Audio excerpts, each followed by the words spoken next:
چنگیز خان نے اسلامی سلطنتوں کو جس طرح تباہ و برباد کیا تھا، ایک بڑا ہی دردناک، عبرتناک اور ایک تو غلط نہیں ہے کہ خون کے آنسو رونے کا وہ مقام تھا۔ ان چنگیزیوں نے اسلامی سلطنتوں کو پوری کی پوری سلطنت جو تھی ان میں یوں کہہ سکتے ہیں کہ جملہ مسلمانوں کو شہید کرتے کرتے چلے گئے تھے۔ لاکھوں لاکھ مسلمانوں کو انہوں نے شہید کیا تھا۔ یہاں کے یہ جو بغداد تھا اس وقت خلافت کا مرکز تھا۔ اس پر جب یہ پہنچے تو چنگیز خان کو ڈرایا، دیکھو یہ خلافت جو ہے نا اللہ کی طرف سے چیز ہوتی ہے، تم اس کو نہیں چھیڑو ورنہ مارے جاؤ گے۔ چنگیز خان رک گیا تو اس پر کچھ صحابہ کرام علیہم رضوان کے جو گستاخ تھے، مشہور ہیں گستاخان صحابہ، جو صحابہ کرام علیہم رضوان کی شان میں گستاخیاں کرتے ہیں، یہ چنگیز خان کے پاس آئے اور کہا یہ وہ خلافت نہیں ہے، یہ تو حکمران بڑے خراب لوگ ہیں، اس پہ حملہ کر دو، ہم تمہارے ساتھ ہیں۔ انہوں نے چنگیز خان کو شہ دی اور پھر چنگیز خان نے بغداد پر حملہ کر دیا اور بغداد کی اینٹ سے اینٹ بجا دی۔ اس کے بعد اللہ کی قدرت دیکھیں کہ جو مسلمان حکمران تھے یہ اس سے شکستیں کھاتے جا رہے تھے، اور یہ چنگیز خان بیسیکلی یوں کہا جائے کہ کسی مسلمان حکمران نے اس سے جنگ ہی نہیں کی تو شاید غلط نہ ہو۔ خوارزم شاہ ایک بادشاہ تھا، اس کا بیٹا تھا علاء الدین۔ یہ کہتے ہیں کہ یہ اپنے خوارزم شاہ جو ہے اس نے تھوڑا لڑائی سے پہلو تہی کی، تو علاء الدین نے کہا کہ میں اس سے لڑوں گا۔ جب خوارزم شاہ کو اس نے شکست دے دی چنگیز خان نے، تو اس کے بعد جو علاء الدین تھا بیٹا تھا، یہ اپنے مختصر گروہ کے ساتھ بہت سی جگہوں پہ اس نے چنگیز خان سے جنگ کی اور ہر جگہ چنگیز خان کو شکست دی۔ اللہ کی قدرت ہے۔ لیکن چونکہ اس کے پاس نفری بہت لیمیٹڈ تھی، بہت کم لوگ تھے، تو اس لیے باقاعدہ جنگ نہ کر سکا، حتیٰ کہ یہاں تک کہا جاتا ہے کہ دریائے سندھ کے کنارے پر یہ اپنے 700 لوگوں کے ساتھ تھا، اور دریائے سندھ اس وقت جوبن پر تھا، اور اس نے چنگیز خان نے جب اس میں حملہ کیا تو 700 لوگوں تک، یہ صرف 700 لوگوں کے ساتھ جب صبح جنگ شروع ہوئی تو شام تک یہ ڈٹا رہا، اور کئی چنگیزی کو اس نے قتل کیا۔ جب اس کے پاس صرف 100 لوگ رہ گئے تھے تو اس نے سب کو حکم دیا کہ اب دریائے سندھ میں کود جاؤ، اب ہم بچیں گے نہیں۔ تو کود کر اس نے دریائے سندھ کو تیرتا ہوا، پورا بھرا ہوا تھا دریائے سندھ، اس کو تیرتا ہوا کنارے تک پہنچا تو اس کے شاید 10 یا 12 ساتھی کنارے تک پہنچے، باقی تیروں کا جو ہے وہ نشانہ بن گئے۔ کہتے ہیں چنگیز خان ایک طرف کھڑا تھا دریائے سندھ کے، دوسری طرف علاء الدین جو ہے وہ وہاں نکلا، اپنی قمیض اتاری، اس کو نچوڑا اور جھاڑیوں پہ اس نے سکھانے کے لیے ڈالا اور لیٹ گیا۔ چنگیز خان نے بڑی حسرت سے دیکھا تھا کہ اگر میرا ایک بھی بیٹا اس جیسا ہوتا میں پوری دنیا کو فتح کر لیتا۔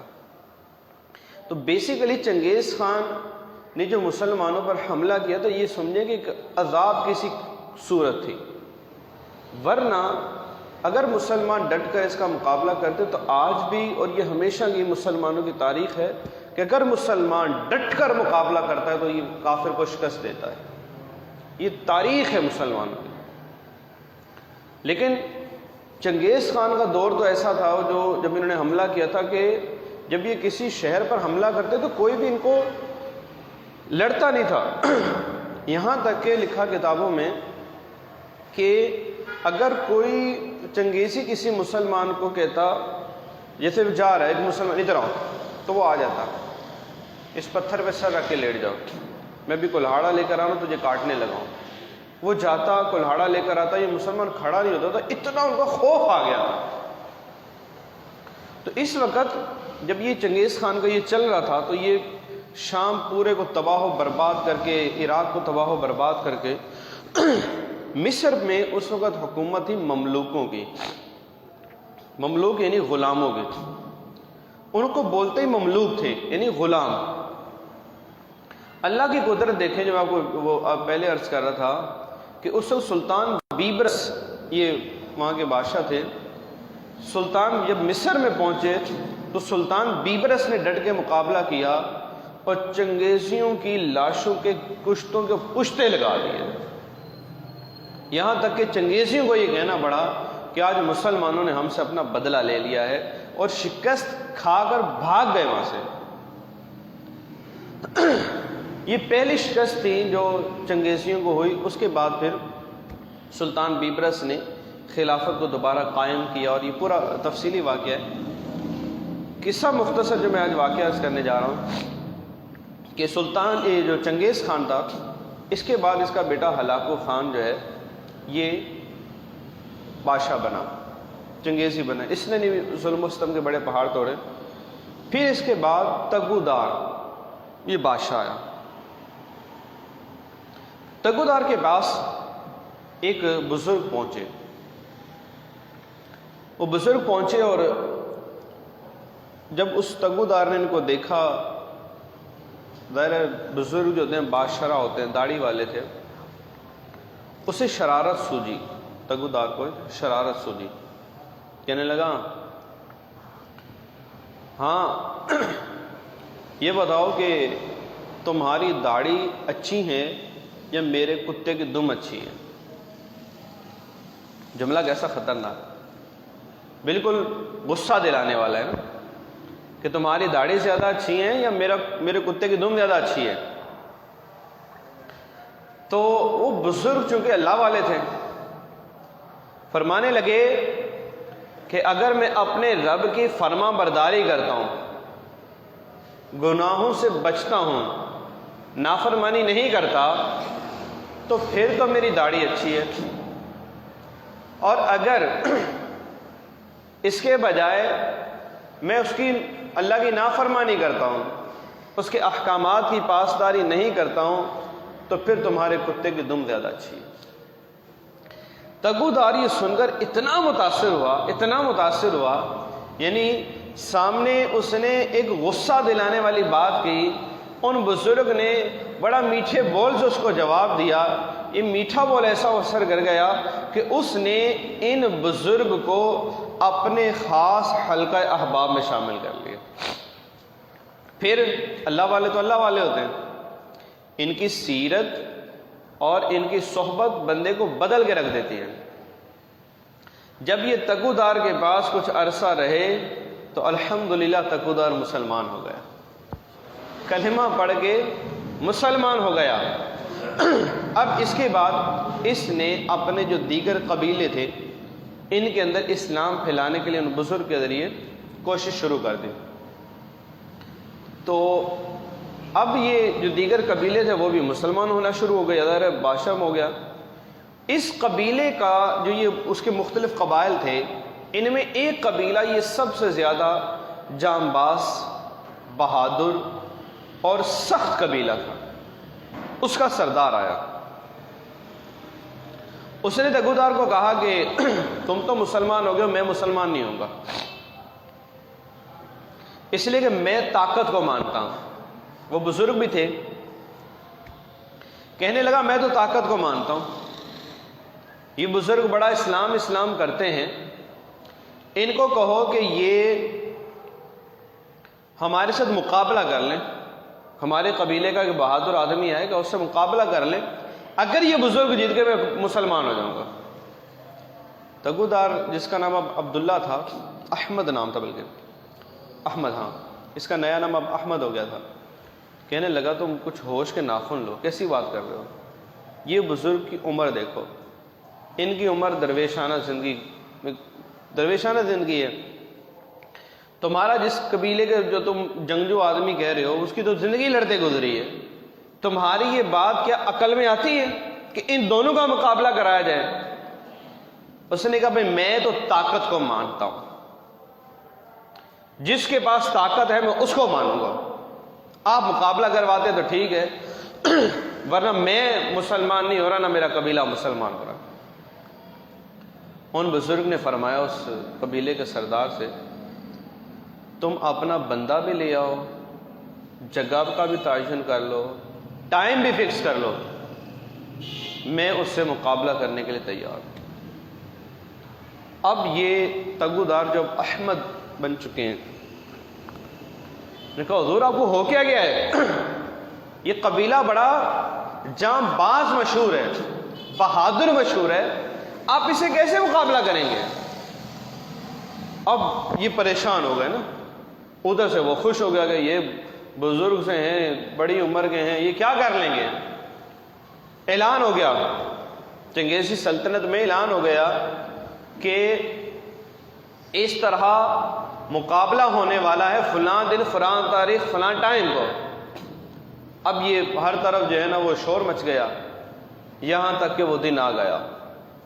اب یہ ان کے قبیلے سارے جمع ہیں، وہ جو قبیلہ جو سخت قبیلہ ہے، بڑا بہادر قبیلہ ہے، اس کا سردار بھی موجود ہے، اس نے اپنے قبیلے کے مضبوط ترین آدمی کو میدان میں اتار دیا کہ یہ آدمی مقابلہ کرے گا۔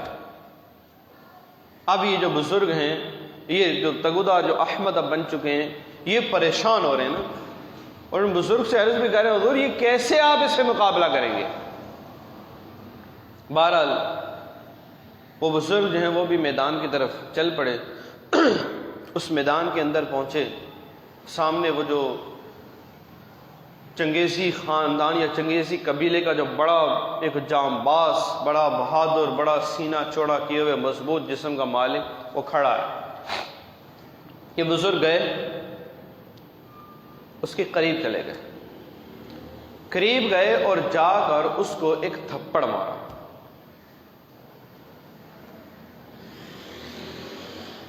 جو خدا کی دی ہوئی طاقت ہے نا، اس کے لیے ایکسرسائز نہیں چاہیے ہوتی ہے، اس کے لیے ویٹ لفٹنگ کی ضرورت نہیں ہے، اس کے لیے بڑی بڑی جو ہے وہ محنت مشقت کرنے کی ضرورت نہیں ہے۔ جب اللہ والے اپنی طاقت دکھاتے ہیں تو خیبر کے قلعے کے دروازے کو اکھاڑ کے رکھ دیتے ہیں ایک ہاتھ سے نا، اور جب فیضان مولا علی کسی اللہ والے پہ پڑتا ہے تو کیسے پڑتا ہے؟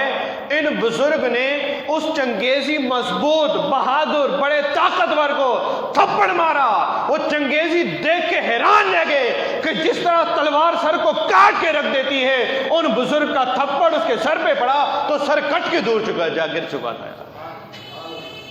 سر کٹ کر گر چکا تھا، دھڑ اس کا جسم پہ زمین پہ گرا ہوا تھا، اور ہر طرح سے نعرہ تکبیر اللہ اکبر کی صدا بلند ہو رہی تھی کہ یہ جو اللہ والوں کی طاقت ہوتی ہے، اللہ والے بڑے طاقت والے ہوتے ہیں، ان کو اللہ دنیاوی طاقت بھی عطا فرماتا ہے، اور ان کی جو روحانی طاقت ہوتی ہے یہ بڑی پاورفل ہوتی ہے۔ آج بڑی بڑی ریس لگانے والے ہیں۔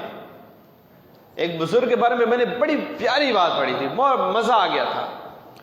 یہ جنید بغدادی کے پیر صاحب تھے، سری سقطی رحمۃ اللہ تعالی، واقعہ طویل ہے وہ، لیکن اس کا میں کچھ حصہ عرض کرتا ہوں کہ یہ بیت المقدس میں تھے، اور وہاں پر جو ہے انہیں آواز آئی کہ آپ اس سال حج کرو گے، تو بڑے حیران ہوئے کہ یہاں سے 1 مہینے کی راہ ہے اور حج میں 2-4 دن رہ گئے۔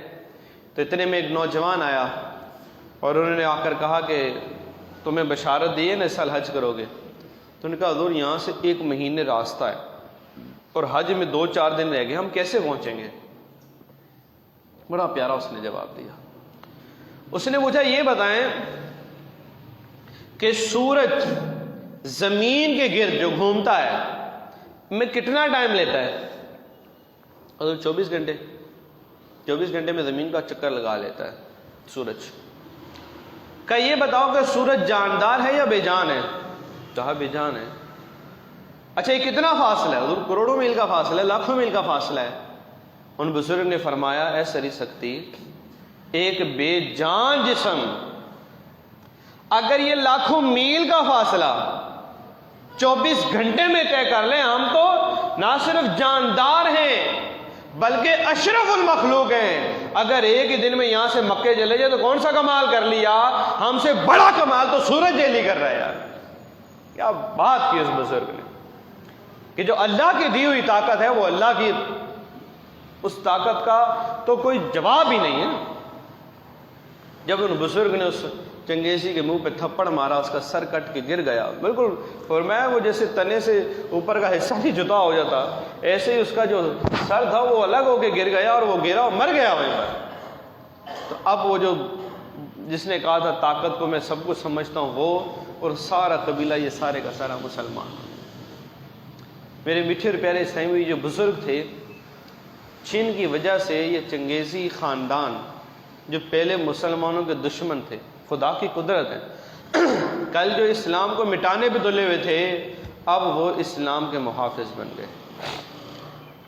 اسلام یہ ترک بھی انہی کے کسی میں سے جو ہے وہ نکلے ہوئے ہیں، اور ان ترکوں نے بھی آپ کے سامنے ہے کہ جس طریقے سے اسلام کی خدمت کی ہے اور دوبارہ کرنے کی کوشش میں لگے ہوئے ہیں۔ یار ابھی یہ فرانس والا جو معاملہ ہوا سب سے پہلے ترکی سامنے آیا، اور یوں سے کہہ سکتے کہ پاکستان کے اندر سے بھی اچھا وہ گیا، اور بھی ممالک کی طرف سے بھی گیا، لیکن ترکی تھا۔ اور جس طرح کے یہ لوگ عاشقان رسول ترکی ہوتے ہیں، یہ اپنی مثال آپ ہے۔ مجھے مدینہ منورہ میں ترکی ملے تھے تو انہوں نے کہا تھا کہ ہم لوگ جو ہے نا ترک اسلام کے فوجی ہیں۔ تو ساتھ سو بولو، اس میں ترکی جو ہیں یہ اسلام کے فوجی ہیں جو اسلام کی دفاع اور خدمت کے لیے آئے ہوئے ہیں۔ ایسا پتہ چلا کہ ترکی کے اندر پورا یہ ایک اس طرح کا وہاں ذہن دیا جا رہا ہے گویا کہ تمہیں اسلام کی خدمت کرنی ہے، اور عشق رسول ان کا اپنی مثال آپ۔ مسجد نبوی شریف کی تعمیر جس انداز میں انہوں نے جس عشق رسول میں ڈوب کر کی تھی انہوں نے، وہ اپنی مثال آپ۔ تو بہرحال یہ جو بزرگ تھے جنہوں نے یہ ان چنگیزیوں کو کلمہ پڑھا کر دائرہ اسلام میں داخل کیا، یہ ہمارے غوث پاک رحمۃ اللہ تعالی علیہ کے خلیفہ یا آپ کے خلیفہ کے خلیفہ تھے۔ یعنی یہ فیضان غوث اعظم تھا کہ فیضان غوث اعظم سے یہ اتنا بڑا جو ایک پوری سلطنت تھی چنگیز خان کی، اور میں بتا رہا ہوں نا کہ لاکھوں مسلمانوں کو انہوں نے شہید کیا، اور ان کے قبیلوں کے مقابلے ہوتے تھے کہ سروں کو جمع کرتے، کاٹ کے سروں کو جمع کرتے، اور پھر یہ کہتے کہ دیکھو کہ کس قبیلے کا ڈھیر یہ سب سے بڑا ہے، اس کے مقابلے ہوتے تھے۔ اتنی ایسی قوم تھی، لیکن جب ان بزرگ رحمۃ اللہ تعالی علیہ کی کوششوں سے، آپ کے اصلاح سے یہ جب مسلمان ہوئے تو پھر یہ اسلام کے خدمت گار بن گئے۔ اب جو پہلے اسلام کے خلاف تلوار اٹھائے ہوئے تھے، اب اسلام کی حمایت میں انہوں نے تلوار اٹھائی اور اسلام کی وہ خدمت کی کہ وہ بھی اپنی مثال آپ ہے۔ یہ غوث پاک رحمۃ اللہ تعالی علیہ کا یہ فیضان جو آپ کے خلیفہ یا خلیفہ کے خلیفہ جو میں نے کتاب میں پڑھا تھا، یہ ان سے ہوا تھا۔ جو پیر ہوتے ہیں نا، پیر اولیاء کرام، ان کے لیے جو لفظ استعمال ہوتا ہے مرشد، اس کو سمجھنے کی ضرورت ہے کہ مرشد ہوتا کون ہے۔ مرشد کہتے ہیں جو ہدایت پر لے کے چلنے والا، رشد و ہدایت کرنے والا، رشد و ہدایت کرنے والا۔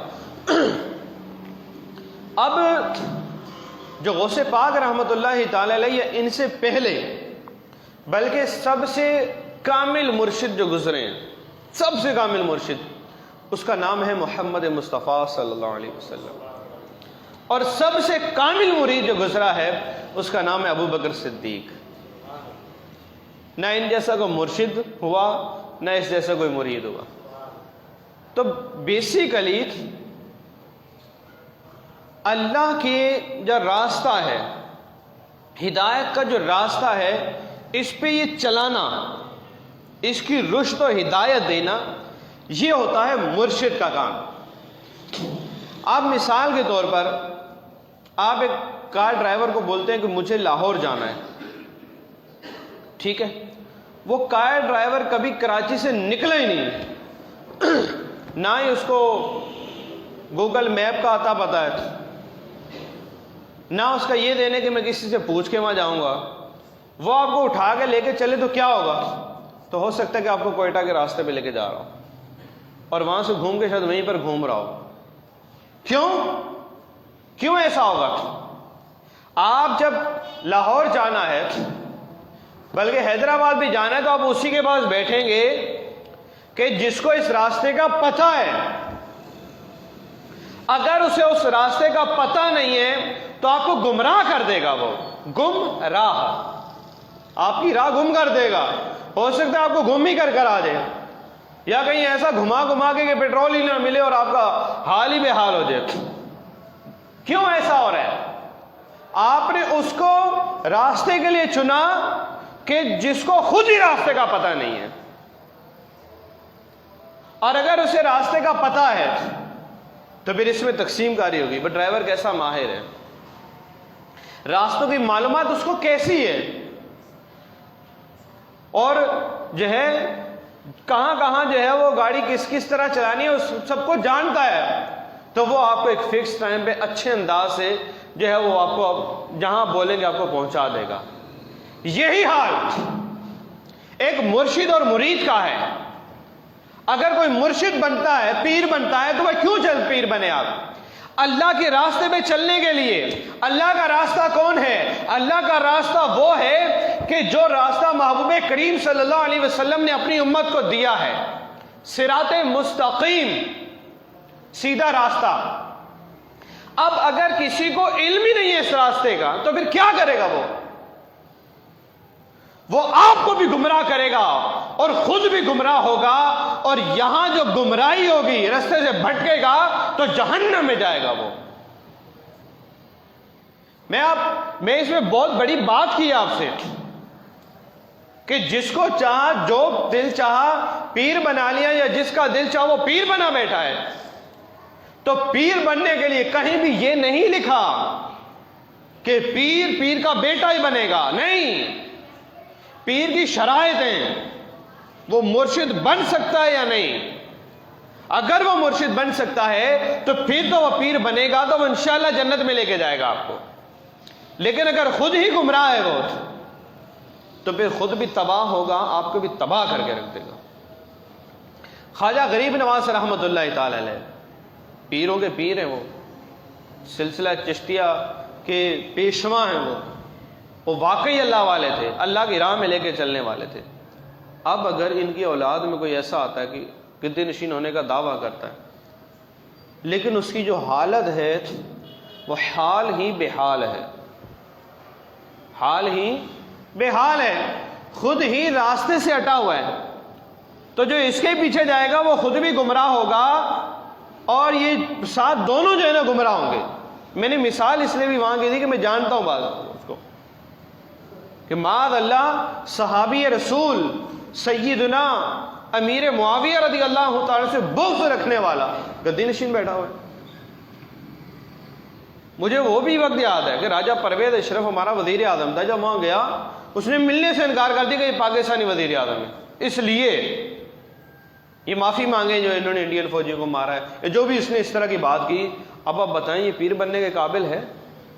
وہ مسلمانوں کا خیر ہے یا ہندوؤں کا خیر ہے؟ وہ منع کر دیا اس نے کہ میں نہیں ملوں گا اس سے۔ بہت اچھا کیا کہ نہیں ملا، تو اس قابل ہی نہیں کہ تجھ سے ملا جائے یار۔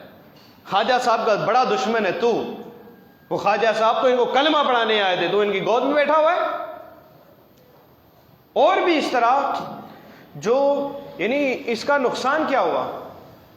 نقصان یہ ہوا کہ جو اصل مرشد تھا نا، مرشد جو واقعی پیر ہوتے ہیں، لوگ ان سے بھی دور ہو گئے ان کی گندگی میں دیکھ کر۔ میں پھر آپ کو عرض کر رہا ہوں کہ مرشد کون؟ جو سیدھے راستے پہ لے کے چلانے والا ہے، لے کے چلنے والا ہے، جو سیدھا راہ دکھانے والا ہے. اور سیدھا راستہ شریعت مصطفیٰ ہے. آقا علیہ الصلوۃ والسلام کی شریعت یہی ہے ہمارے لیے سب کچھ، اور کچھ بھی نہیں ہے. اور جو بزرگوں، جو واقعی بزرگ ہوں گے نا، آپ نے غوث پاک کا واقعہ میں آپ کو عرض کروں. غوث پاک رحمۃ اللہ تعالی علیہ پیدا ہوئے، پیر کا دن تھا، صبح شادی کا وقت تھا. پیدا ہوئے، والدہ نے آپ کو دودھ پلانا چاہا، نہیں پیا. پیدا ہوتے ہی روزہ رکھ لیا. غوث پاک پیدا ہوتے ہی روزہ رکھیں. اور اگر آج کا کوئی پیر جو ہے وہ روزہ نہیں رکھتا رمضان کے مہینے میں بلا عذر شرعی، اور بولے میں تو پہنچا ہوا ہوں، یہ تو اس کو ضرورت ہے نماز روزے کی، جو ہے وہ جس کو پہنچنا ہو، ہم تو پہنچے ہوئے ہیں. ارے تو غوث پاک سے زیادہ پہنچا ہوا ہے کیا؟ وہ تو پیدا ہوتے ہی روزہ رکھے. پھر کیا ہوا؟ غوث پاک رحمۃ اللہ تعالی علیہ کا یہ مشہور ہو گیا تھا کہ سیدوں کا بچہ روزہ رکھتا ہے. اگلے سال ان کے روزے کو دیکھ کے لوگوں نے روزہ رکھا تھا کہ چاند ہو گیا، اس نے روزہ رکھ لیا. پھر اس کے بعد آپ کا بچپن بھی بڑا عجیب تھا. جب زبان کھلی، استاد سے سبق پڑھنے لگے تو 18 پارے ویسے ہی سنا دیے بغیر کسی سے پڑھے. کہا میری والدہ 18 پاروں کی حافظہ تھی، وہ پڑھتی رہتی تھی، میں نے پیٹ میں سارے حفظ کر لیے. آپ کی والدہ کہتی ہے کہ جب مجھے چھینک آتی الحمدللہ میں کہتی تو مجھے پیٹ کے اندر سے یرحمک اللہ کی آواز آیا کرتے. ارے شریعت پر چلنا یہ پیر کا پہلا سمجھیں کہ دروازہ ہے، اس سے انٹر ہوگا تو آگے کہیں لے کے جائے گا نا. جب ادھر داخل ہی نہیں ہوا تو باقی جہنم کے راستے ہیں بھائی. وہ تو ماں کے پیٹ میں بھی جو ہے وہ شریعت پر عمل کر رہے ہیں. پھر کیا ہوا؟ غوث پاک رحمۃ اللہ تعالی علیہ فرماتے جب میں مدرسے جاتا تو آواز آتی، اللہ کے ولی کو جگہ دے دو، اللہ کے ولی کو جگہ دے دو، یہ آواز آیا کرتی. فرماتے میں ایک بیل کے پیچھے جا رہا تھا تو بیل نے مڑ کے مجھے دیکھا. اس بیل نے مجھے کہا، آواز آئی اس نے کہا یا عبد القادر ما خلقت لہذا، عبد القادر تم میرے پیچھے چلنے کے لیے پیدا نہیں ہوئے ہو. فرماتے ڈر کے گھر آ گیا، چھت پہ گیا تو میدان عرفات نظر آ رہا ہے. والدہ کے پاس آیا، اماں مجھے دین کے لیے وقف کر دو، علم حاصل کروں گا میں. ارے پیدائشی ولی، فرشتے جن کے لیے کہیں کہ اللہ کے ولی کو جگہ دے دو، گھر کی چھت پہ دیکھ رہے ہیں کہ میدان عرفات نظر آ رہا ہے، وہ تو یہ کہیں کہ ماں مجھے علم حاصل کرنا ہے، اور آج کا جاہل بولے کہ میں سارا پہنچا ہوں اور مجھے جو ہے وہ سب کچھ ملا ہوا ہے، علم نہ حاصل نہ کرے تو پہنچا ہوا تو ہے لیکن جنت میں نہیں جہنم میں پہنچا ہوا ہے وہ. پھر یہ کیسی مطلب دکھ والی بات ہے یہ. پھر غوث پاک رحمۃ اللہ تعالی نے علم حاصل کرنا شروع کیا اور کئی سال تک علم حاصل کرتے رہے، اور علم بھی ایسے حاصل کیا کہ اپنے دور کے آپ سب سے بڑے مفتی تھے. یہ یاد رکھیے گا کہ عالم، مفتی، محدث، فقیہ اور پیر یہ الگ چیزیں نہیں ہیں، یہ سیم چیزیں ہیں. غوث پاک عالم بھی تھے، مفتی بھی تھے، محدث بھی تھے، شیخ الحدیث بھی تھے، تو ساتھ ساتھ پیر بھی تھے، اور پیرانے پیر تھے. یہ تو پیروں کا بھی پیر تھے. اب غوث پاک رحمۃ اللہ تعالی علیہ نے علم حاصل کرتے رہے، علم حاصل کرتے رہے، بہت بڑے مفتی بنے. اتنے بڑے مفتی بنے کہ اپنے وقت کے یہ مفتی اعظم تھے. اپنے وقت کے مفتی اعظم تھے یہ، کہ جہاں کسی کا شرعی مسئلہ حل نہ ہو تو غوث پاک سے پوچھ لیں. یہاں تک کہ ایک بڑا عجیب واقعہ بھی ہوا. ایک شخص نے قسم کھائی کہ اگر میں وہ عبادت نہ کروں کہ دنیا میں اس وقت تو کوئی دوسرا وہ عبادت نہ کر رہا ہو تو میری بیوی کو 3 طلاق. اب جو بھی وجہ تھی، جو بھی کنڈیشن تھی، اس نے قسم کھا لی، طلاق کی قسم کھا لی. اب پھر جب تھوڑا ہوش آیا تو ارے قسم کیا کھا لی میں نے، اب ایسی عبادت کہاں سے لاؤں؟ روزہ رکھو تو روزہ بھی کہیں نہ کہیں رکھا جا رہا ہوگا، نماز پڑھو تو کہیں نہ کہیں جائے، زکوٰۃ دوں، حج کروں، درود پاک پڑھوں، فلاں ذکر کروں، کوئی نہ کوئی تو کر ہی رہا ہوگا. اب پریشان، جس سے مسئلہ پوچھے بولا تو گیا مسئلہ غوث پاک رحمۃ اللہ تعالی علیہ کے پاس آئے. حضور یہ ہو گیا ہے. فرمایا پریشان کیوں ہوتا ہے؟ مفتی مفتی ہوتا ہے، بہت ذہین ہوتا ہے. غوث پاک تو غوث پاک تھے، مفتیوں کے مفتی تھے. فرمایا مکے چلا جا اور مکہ جا کر جب لیٹ نائٹ ہو، کافی رات کا وقت گزر جائے، تو 2-4 اس ٹائم حاجی ہوتے ہیں طواف کر رہے ہوتے ہیں، یا حاجی کیا عام دن ہوں گے، 2-4 لوگ ہوں گے طواف کر رہے ہوں گے، ان کو روک دینا، کہا یار بھائی 5 منٹ ٹھہر جاؤ، اور تو طواف کرنا. اس زمین پہ کعبہ ایک ہی ہے. جس وقت تو طواف کر رہا ہوگا اس وقت کسی اور کو نہیں کرنے دینا.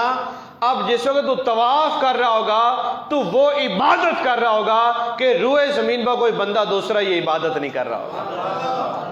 جا یہ کر لے، تیری قسم بچ گئی، تیری بیوی کو طلاق ہی نہیں ہوگی. یہ ہوتے ہیں مفتی. شاید امام ابو یوسف امام اعظم کا واقعہ ہے. پہلے یہ طلاقوں والے بڑی قسمیں ہوتی تھی، اب تو یہ والی نہیں ہوتی ہیں. تو ایک آدمی کی 2 بیویاں تھیں، ایک اوپر رہتی تھی ایک نیچے رہتی تھی.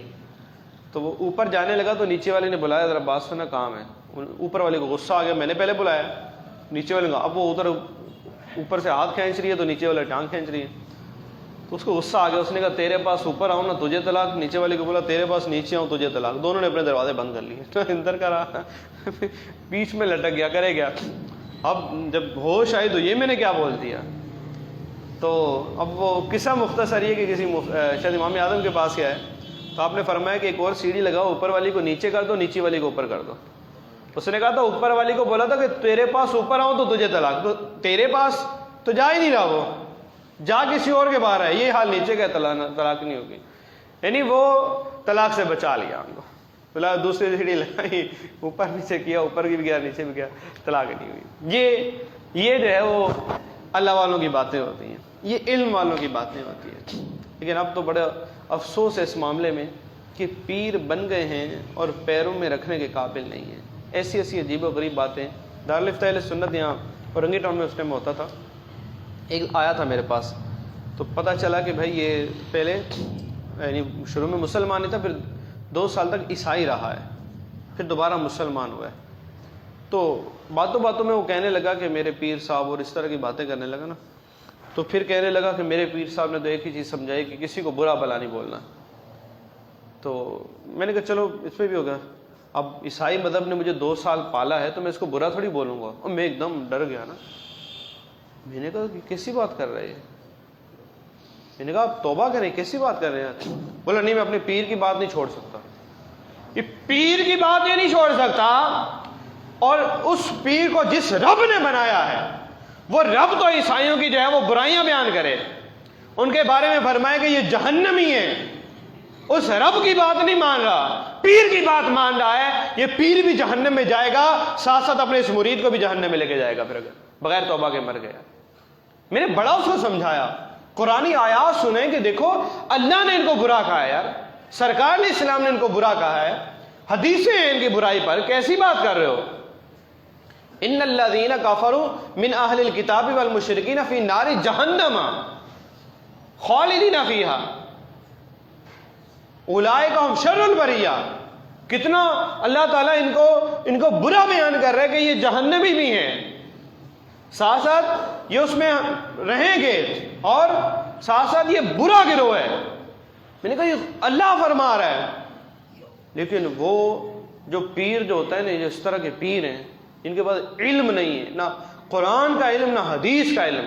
یہ خود بھی گمراہ ہوئے، دوسروں کو بھی گمراہ کر دیا، تباہ کر کے رکھ دیا. اور اتنی اس معاملے کے اندر جو ہے وہ ہمارا گیا گزرا حال ہے کہ اپنی عورتیں جو ہے نا ان کے پاس بھیج رہے ہوتے ہیں. یار کیا ہو گیا یار. پھر وہ عورتوں کی جو عزتیں پامال ہوتی ہیں، بلیک میل ہوتی ہیں، کیا کچھ ہوتی ہیں، جانتے بوجھتے میں پھر کہہ رہا ہوں پھر بھیجیں گے. یار عورت کو کیوں مرد کے پاس بھیج رہے ہو.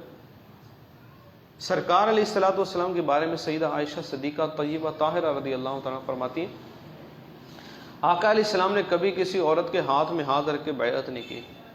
یہ کیوں مسئلہ بیان کیا ہے. اب جو سروں پہ ہاتھ پھیر رہے ہوتے ہیں، بٹھا رہے ہوتے ہیں سامنے اور لگے ہوتے ہیں، اللہ معاف کرے کہ آقا علیہ الصلوۃ والسلام سے بڑا کوئی پیر نہیں ہے دنیا میں، نہ کوئی ہوگا. وہ تو احتیاط فرمائیں، وہ سے پاک رحمۃ اللہ تعالی علیہ تو احتیاط فرمائیں، اور یہ جو ہے وہ اس طرح کی حرکتیں کریں. یار تو خدا را اپنی عورتوں کو ایسی جگہوں پہ مت بھیجا کریں. آج بڑی 11ویں ہے، 11 ربیع الاخر ہے، غوث پاک کی بڑی 11ویں ہے۔ یہ غوث پاک واقعی عالم و فاضل تھے نا، مفتی تھے نا، اور آخر میں عرض یہ ہے کہ اپنے گھروں پر 11ویں کا اہتمام کیا کریں آپ، ہر 11 تاریخ کو غوث پاک کی نیاز کیا کریں آپ اس کی برکت آپ خود گھر میں دیکھ لیں گے۔ جو مقروض ہے نا وہ لازمی کرے، گھر میں تنگ دستی ہے آپ 11ویں لازمی کریں گھر پر، آپ 11ویں کے لیے پوری دیگ نہ کریں، بھلے آپ دیگچی کر لیں آپ، لیکن گھر کے بچوں کو پتہ چلے کہ آج 11ویں ہے، ایک دفعہ سورہ فاتحہ پڑھ لیں، 11 دفعہ سورہ اخلاص پڑھ لیں، یہ پڑھ کے دعا کر لیں آپ کے گھر پہ، دعا تو آپ کر سکتے ہیں نا، الحمدللہ رب العالمین کہہ لیں شروع میں، اس کے بعد اردو میں دعا مانگ لیں، آخر میں درود پاک پڑھیں صلی اللہ علیہ محمد اور ہاتھ پھیر لیں، بس آسان طریقہ میں نے بتا دی۔ کسی کو مطلب ایک بات ہے نا، مولوی صاحب آئیں گے تو یوں اور یوں، آپ بھلے نہ بلائیں، اب گھر پہ دعا کر لیں، گھر پہ جو کھانا بنا ہے اسی پہ فاتحہ پڑھ کے اسی کو 11ویں کے نام کا کر دیں، چاہیں تو کوئی بسکٹ منگوا لیے، کیک منگوا لیے، جلیبی منگوا لی، وہ بوندی جو ہوتی ہے وہ ہوتی ہے وہ منگوا لی، کچھ بھی کر کے، کچھ بھی میٹھا کر کے آپ 11ویں کی خدا کی قسم، آج بھی 11ویں ہے، آج تو ہر گھر میں 11ویں ہو جائے، انشاءاللہ آپ کو غوث پاک کی برکت ملے گی انشاءاللہ۔ میں یقین مانو آپ کو صحیح عرض کروں، بہت سو کا تجربہ ہے، ہم 11ویں اپنے گھر میں کرتے ہیں، اللہ اس کی برکت ہمیں عطا فرماتا ہے، اللہ عمل کی توفیق عطا فرمائے، آمین بجاہ وأشهد أن لا إله إلا الله وحده لا شريك له وأشهد أن سيدنا مولانا محمدا عبده ورسوله صلى الله تعالى عليه وعلى آله وصحبه أجمعين وبارك وسلم. أما بعد فيا أيها المؤمنون رحمنا ورحمكم الله تعالى أوصيكم ونفسي بتقوى الله عز وجل في السر والإعلان وسجلوا قلوبكم بحب هذا النبي الكريم عليه وعلى آله أفضل الصلاة والتسليم، فإن الحب هو الإيمان كله، ألا لا إيمان لمن لا محبة له. رزقنا الله تعالى وإيجاب حب حبيبه هذا النبي الكريم عليه وعلى آله أكرم الصلاة والتسليم. عن النبي صلى الله عليه وسلم: البر لا يبلى والذنب لا ينسى والدجال لا يموت، اعمل ما شئت كما تدين تدان. أعوذ بالله من الشيطان الرجيم. فمن يعمل مثقال ذرة خيرا يره ومن يعمل مثقال ذرة شرا يره. بارك الله لنا ولكم في القرآن العظيم ونفعنا وإياكم بالآيات والذكر الحكيم، إنه تعالى ملك كريم جواد بر رؤوف رحيم.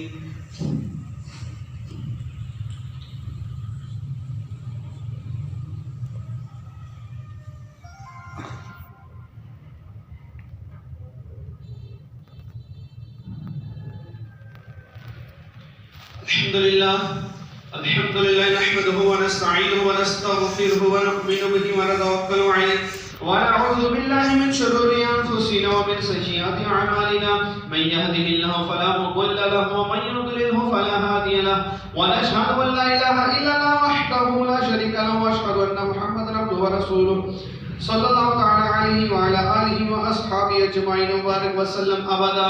لا سجم على أولهم بالتصديق أمير المؤمنين أبي بكر الصديق رضي الله تعالى عنه، وعلى أعدل الأصحاب أمير المؤمنين عمر بن الخطاب رضي الله تعالى عنه، وعلى جامع القرآن أمير المؤمنين عثمان بن عفان رضي الله تعالى عنه، وعلى أسد الغالب أمير المؤمنين علي بن أبي طالب كرم الله تعالى وجهه الكريم، وعلى ابنه الكريمين السعيدين الشهيدين أبي محمد الحسن وأبي عبد الله الحسين رضي الله تعالى عنهما، وعلى أمهما سيدة النساء البتول الزهراء صلوات الله تعالى وسلامه على أبيها الكريم وعليها وعلى بعلها وبنيها وعلى عميه الشريفين المطهرين من الأدناس الحمزة والعباس رضي الله تعالى عنه، وعلى سائر فرق الوصال المهاجرة وعلينا معهم. عباد الله رحمكم الله، إن الله يأمر بالعدل والإحسان وإيتاء ذي القربى وينهى عن الفحشاء والمنكر والبغي يعظكم لعلكم تذكرون. ولذكر الله تعالى أعلى وأولى وأجل وأعز وأتم وأهم وأعظم وأفضل عند عبادتك وشكرك وحسن عبادتك. یا رب المصطفیٰ و آخر المصطفیٰ ہمارے والدین پر تمام امت مسلمہ کی مغفرت فرما. یا اللہ صدر ہم سب کو نیک اور ایک بنا.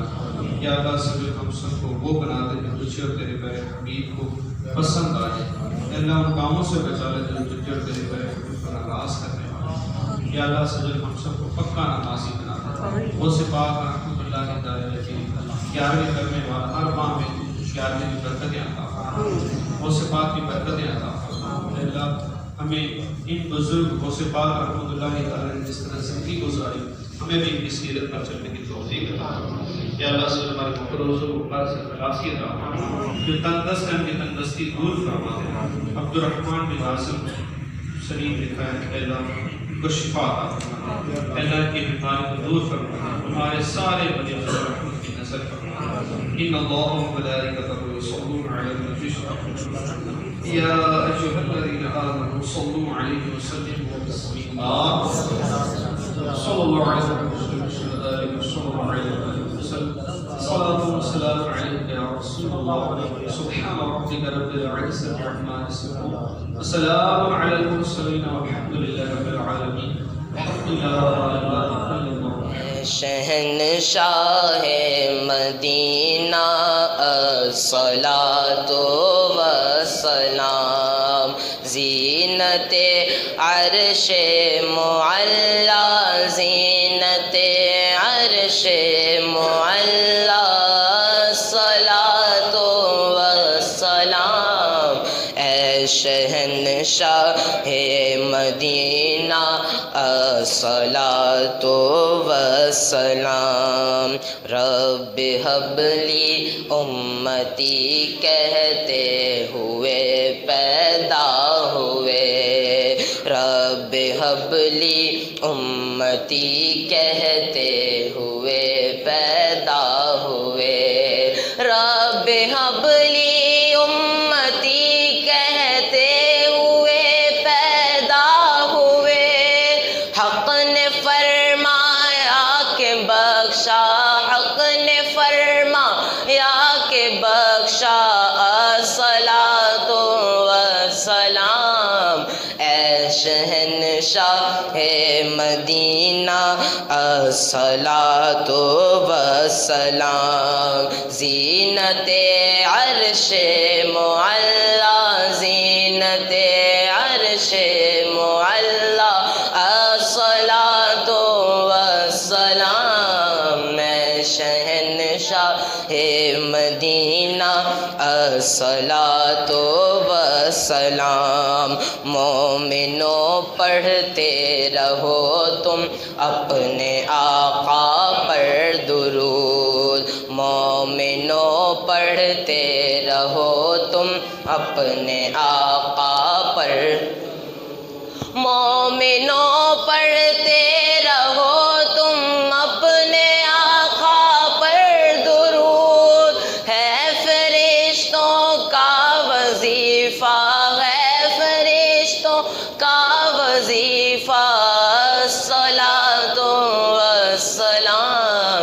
اے شہنشاہ مدینہ الصلاۃ والسلام، زینت عرش معلا، زینت عرش معلا، الصلاۃ والسلام۔ میں شہنشاہ مدینہ الصلاۃ والسلام، میں وہ سنی ہوں جمیل قادری مرنے کے بعد، میں وہ سنی ہوں جمیل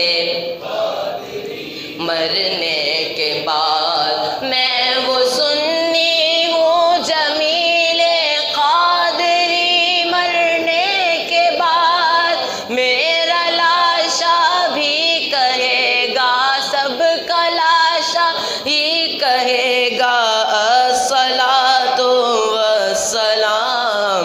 اے شہنشاہ مدینہ الصلاۃ والسلام، زینت عرش معلا، زینت عرش معلا، الصلاۃ والسلام۔ اے شہنشاہ مدینہ الصلاۃ والسلام۔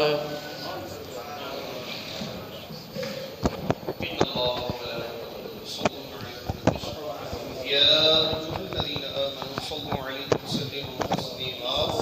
صلى الله على النبي صلى الله عليه وسلم وسلام عليك يا رسول الله سبحان ربك رب العزة عما يصفون سلام على المرسلين والحمد لله رب العالمين الحمد لله